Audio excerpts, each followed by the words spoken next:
तो दोस्तों, आज बात करते हैं रामनवमी की। ये त्योहार सिर्फ किसी के जन्मदिन का जश्न नहीं है, बल्कि ये एक गहरे वादे का, एक वचन का उत्सव है। जानते हैं, ये एक ऐसा त्योहार है जो पूरे भारत में ना अलग अलग बड़े ही खूबसूरत तरीकों से मनाया जाता है। कहीं एकदम भव्य दिव्य विवाह हो रहे हैं, तो कहीं शास्त्रीय संगीत की धुनें गूंज रही हैं, और हाँ, सड़कों पर बड़े बड़े जुलूस भी निकलते हैं। लेकिन इतने सारे रंगीन और अलग-अलग उत्सवों के पीछे रामनवमी का असली मतलब क्या है? आखिर ये त्योहार है किस बारे में? चलिए इसी को समझते हैं। तो सबसे पहले एक नज़र डालते हैं कि ये त्योहार पूरे देश में कितने अलग-अलग तरीकों से मनाया जाता है। इसके कई चेहरे हैं। जरा सोचिए, एक ही त्योहार के कितने अलग-अलग रंग हैं। जैसे उत्तर प्रदेश में अयोध्या में वहां निकलती हैं एकदम भव्य महाकाव्य जैसी शोभा यात्राएं। फिर चलिए तेलंगाना, वहां ये दिन भगवान राम और सीता के दिव्य विवाह यानी सीताराम कल्याणम के रूप में मनाया जाता है। बहुत ही भक्तिमय माहौल होता है। कर्नाटक की बात करें तो वहां 9 दिनों तक शास्त्रीय संगीत का उत्सव होता है, एकदम कलात्मक और आध्यात्मिक। और झारखंड के आदिवासी इलाकों में तो ये त्योहार परंपरा की जड़ों से और भी गहरा जुड़ जाता है। वहां लोग पालकी में जुलूस निकालते हैं और रामायण को अपने लोक गीतों में गाते हैं। कमाल है ना? तो सवाल ये है कि इन सभी उत्सवों के दिल में, इनके केंद्र में कौन है? चलिए अब उस कहानी की तरफ चलते हैं जो इस त्योहार की नींव है। तो जैसा कि हम सब जानते हैं, रामनवमी भगवान राम के जन्म का उत्सव है, जिन्हें भगवान विष्णु का 7वां अवतार माना जाता है। लेकिन कहानी सिर्फ उनके जन्म तक ही सीमित नहीं है, इसमें और भी बहुत कुछ है। देखिए, राम का जन्म हुआ अयोध्या में, राजा दशरथ और रानी कौशल्या के यहाँ। वो राजकुमार थे, लेकिन उनकी जिंदगी में एक बड़ा मोड़ तब आया जब उनके पिता राजा दशरथ अपनी दूसरी पत्नी रानी कैकेयी को दिए एक वचन में फंस गए। और बस अपने पिता के उसी वचन का मान रखने के लिए राम ने हंसते हंसते राज सिंहासन छोड़ दिया और 14 साल का वनवास स्वीकार कर लिया। सोचिए, यही त्याग इस पूरी कहानी का, इस त्योहार का मूल है।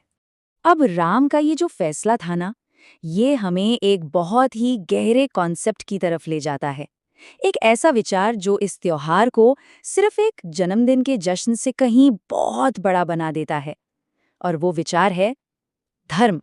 तो आखिर ये धर्म है क्या? देखिए, सीधे सरल शब्दों में कहें तो धर्म का मतलब है सही काम करना, अपना कर्तव्य निभाना और जो सही है उसके साथ खड़े रहना, तब भी जब ऐसा करना बहुत मुश्किल हो। ये एक तरह का हमारा मॉरल कंपास है जो हमें सही दिशा दिखाता है। और ये बात भगवान राम के इन शब्दों में कितनी खूबसूरती से सामने आती है। वचन वचन होता है, भले ही वो मैंने न दिया हो, मुझे एक पुत्र का धर्म निभाना ही होगा। मतलब जब उन्हें वनवास जाने के लिए कहा गया तो उन्होंने सिर्फ अपने पिता के वचन का मान रखने के लिए अपना सब कुछ छोड़ दिया। उन्होंने ये साबित कर दिया कि कर्तव्य और सिद्धांत सत्ता से कहीं ज्यादा बड़े होते हैं।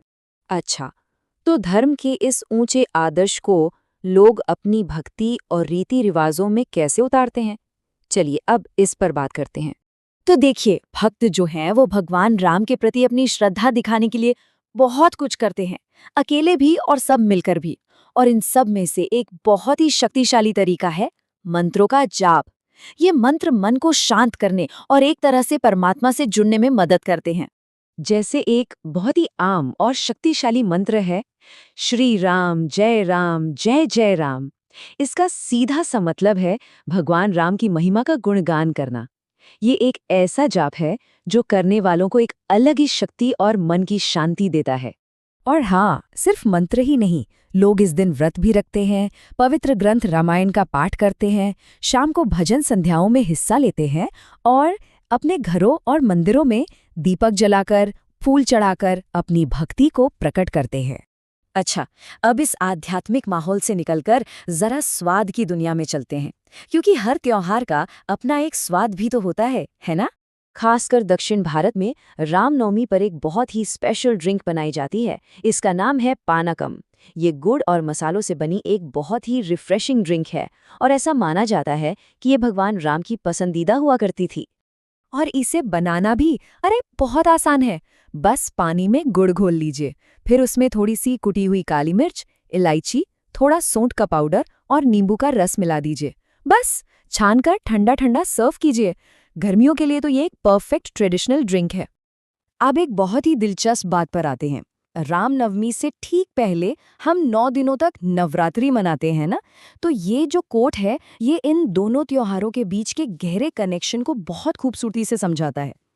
एक त्योहार ऊर्जा का आवाहन करता है, दूसरा संयम सिखाता है। एक शक्ति का उत्सव मनाता है, दूसरा धर्म का। मतलब नवरात्रि हमें शक्ति देती है, ऊर्जा देती है, और रामनवमी सिखाती है कि उस शक्ति का इस्तेमाल धर्म के रास्ते पर सही काम के लिए कैसे करना है। और अंत में ये त्योहार हमारे लिए एक बहुत बड़ा सवाल छोड़ जाता है। आज की इस कॉम्प्लेक्स दुनिया में, जहाँ हर कदम पर मुश्किल फैसले लेने पड़ते हैं, वहाँ सही काम करने का आखिर मतलब क्या है? धर्म का ये जो सदियों पुराना आदर्श है, वो आज हमारे लिए क्या मायने रखता है? जब सही और गलत के बीच की लाइन धुंधली हो जाए, तो हमारा गाइड, हमारा रास्ता दिखाने वाला क्या होना चाहिए? ये एक ऐसा सवाल है जिस पर शायद हम सभी को थोड़ा सोचना चाहिए।